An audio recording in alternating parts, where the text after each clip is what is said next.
বেনিয়াটোলা সার্বজনীন।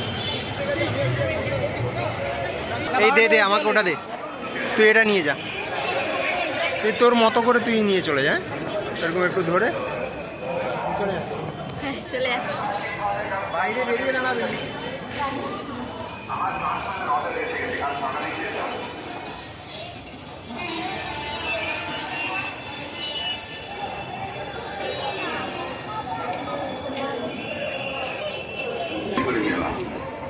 আপনার খেয়াল থাকে না, আমার ঠিক আছে, যেতে তো 4 ঘন্টা সময় লাগবে, রাস্তায় খিদে পেলে চলবে এবং ভালোভাবে চলবে। আপনি কিভাবে লেগে